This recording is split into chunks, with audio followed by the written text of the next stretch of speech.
এবার respiratory ভলিউমে direct চলে যাই আমি। আচ্ছা না, এখানে আরও কিছু ইনফরমেশন ছিল, এক্সপ্রেশনটা আমি বলে দিলাম, বইয়ে পড়বে। ব্রিদিং রেটটা 12 to 16 টাইমস পার মিনিট, এটা জাস্ট ইনফরমেশন মাথায় রাখতে হবে। তবে এটা নর্মাল কন্ডিশন, যখন আমরা দৌড়াবো তখন কিন্তু বাড়বে। আর যে মেশিন দিয়ে এটাকে এস্টিমেট করা যায় সেটা হচ্ছে স্পাইরোমিটার, এটা অবশ্যই মাথায় রাখবে। নেক্সট রেসপিরেটরি ভলিউমগুলো আছে। ভলিউমের জন্য একটা ছবি হয়, সেই ছবিটা তোমরা পড়তে পারো। আমি ছবিটা একটু ড্র করে তোমাদের দেখাই।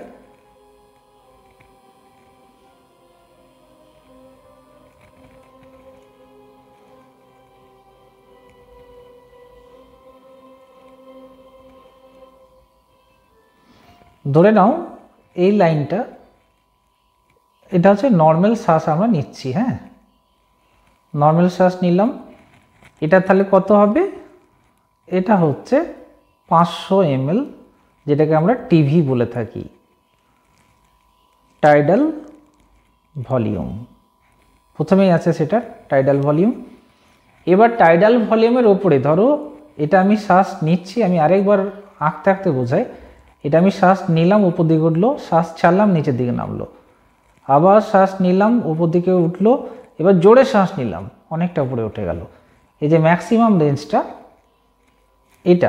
এটা টিভির বাইরে টাইডাল ভলিউম নর্মাল নিলাম, তার বেশি কতটা আমি টানতে পারবো সেটা কিন্তু হচ্ছে আই আর ভি। ভলিউমটা হচ্ছে 2500 থেকে 3000। এবার আমি নর্মালি হাওয়াটা ছাড়লাম, ছেড়ে টাইডাল ভলিউম পর্যন্ত চলে আসলাম। এইখান থেকে আরও এক্সট্রা এই যে ভলিউমটা, যেটা আমি জোর করে ছাড়তে পারছি, টাইডাল ভলিউমের থেকেও বেশি হাওয়া যেটা আমি ছাড়তে পারি, সেটা কিন্তু হয়ে যাচ্ছে ইআরভি। তাহলে এইখান থেকে এতটা হচ্ছে ইআরভি, এক্সপিরেটরি রিজার্ভ ভলিউম, যেটা মোটামুটি 1000 থেকে 1100 ml হয়। এবার এই আইআরভি, টিভি আর ইআরভি, এই তিনটেকে মিলে যে ভলিউমটা হয় এটাকেই বলে ভাইটাল ক্যাপাসিটি আর ভিসি। খুব সহজ, এটা কঠিন কিছু নয়, গ্রাফটা তোমরা মাথায় রাখবে, তাহলে ভিসি হয়ে গেল। এবার আরেকটা ভলিউম মাথায় রাখতে হবে, সেটা হচ্ছে আরেকটা অ্যামাউন্ট অফ এয়ার সবসময় তোমার বডিতে আছে, যেটা তুমি চাইলেও বের করতে পারবে না, সেটা হচ্ছে রেসিডুয়াল ভলিউম। তাহলে এটা হয়ে গেল রেসিডুয়াল ভলিউম। এটা মোটামুটি ওই 1100 থেকে 1200 মতো হয়, অনেক বইয়ে 1500 লেখা থাকে, কিন্তু ভলিউমগুলো তোমরা যেটা এনসিইআরটিতে লেখা আছে সেটাই পড়বে। এবার এই তোমার লাংসে একবার জোর করে হাওয়া, একবার প্রথমে হাওয়াটা ছেড়ে দাও জোর করে, তারপর জোর করে হাওয়া টানো, কতটা লাংসে হাওয়া ঢুকলো, এটা তোমার হচ্ছে total lung capacity. Total lung capacity হচ্ছে পুরো হাওয়াটা রেসিডুয়াল ভলিউমকে নিয়ে। তাহলে ভিসি থেকে পুরো একদম রেসিডুয়াল ভলিউম পর্যন্ত এটা হচ্ছে টোটাল লাং ক্যাপাসিটি। তো টোটাল লাং ক্যাপাসিটি হচ্ছে ভিসি প্লাস আরভি লিখে দিতে পারি, কিংবা আমরা নানা রকমভাবে বলতে পারি, যেমন আইআরভি, ভিসি মানে কি আইআরভি প্লাস টিভি প্লাস ইআরভি, হ্যাঁ, প্লাস আরভি, এইভাবে বলে দিলে টোটাল টিএলসি হয়ে গেল। আচ্ছা, এবার ভলিউমগুলো আমরা পড়ে নিই একবার। দেখো, টাইডাল ভলিউম হচ্ছে নর্মাল রেসপিরেশনের সময় তুমি যে হাওয়াটা নাও বা ছাড়ো, দ্যাট ইজ 500 ml। এবং একটা হেলদি ম্যান কতটা পার মিনিটে হাওয়া টানতে পারে সেটা হচ্ছে 6000 থেকে 8000। এটা খুব সহজে হয়, এটা 500 ml।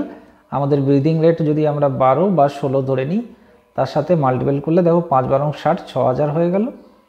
তার সাথে 16 সাথে মাল্টিপল করলে ওই 5 16 80, মানে 8000 হবে। এটা এইভাবেই করা আছে। 12 থেকে 16টা আমাদের রেসপিরেটরি রেট পার মিনিট। তাহলে পার মিনিটে আমরা কতটা হাওয়া নর্মালি টানি, সেটা হচ্ছে 6000 থেকে 8000।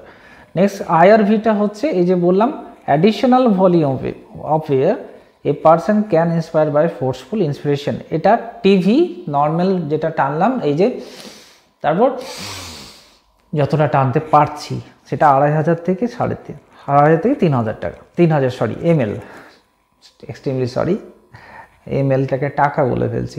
ওকে, ইআরভি হচ্ছে অ্যাডিশনাল ভলিউম অফ এয়ার, যেটা তুমি এক্সপায়ার করতে পারছো বাই ফোর্সফুল এক্সপিরেশন।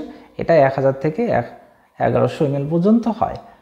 আচ্ছা, নেক্সট হচ্ছে রেসিডুয়াল ভলিউম, যেটা বললাম তোমার লাংসে সব সময় থাকবে ইভেন আফটার ফোর্সফুল এক্সপিরেশন। জোর করে হাওয়াটা ছাড়ার পরেও তোমার লাংসে সবসময় এয়ার থাকে, তার মানে লাংস কলাপস করে যাবে।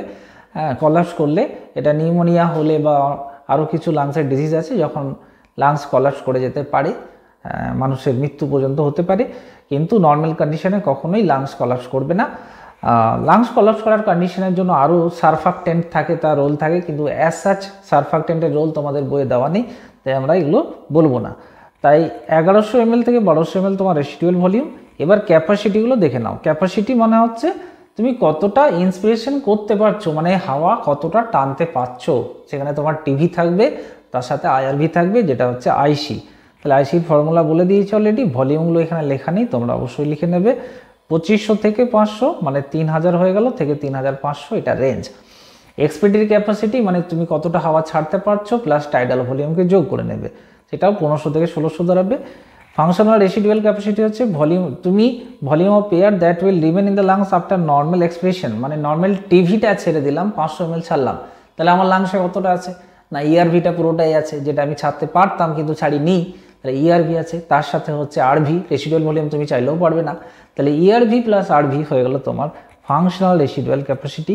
হ্যাঁ, যেটা 2100 ml থেকে 2300 ml পর্যন্ত হয়।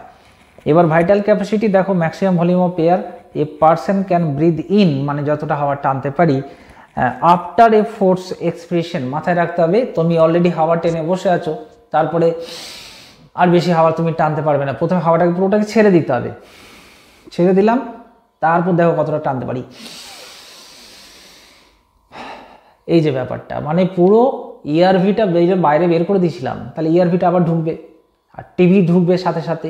ইআরভি ঢুকলো, টিভি ঢুকলো, আইআরভি ঢুকলো, তাহলে এটা হয়ে গেল ভাইটাল ক্যাপাসিটি প্লাস এটাই ভাইটাল ক্যাপাসিটি। আর ভাইটাল ক্যাপাসিটির সাথে তোমার রেসিডুয়াল ভলিউম জুড়ে দিলে হয়ে যাবে টোটাল লাং ক্যাপাসিটি, যেটা হচ্ছে ওই 5200 থেকে 5800 ml, মানে 5.2 to 5.8 লিটার পর্যন্ত হতে পারে।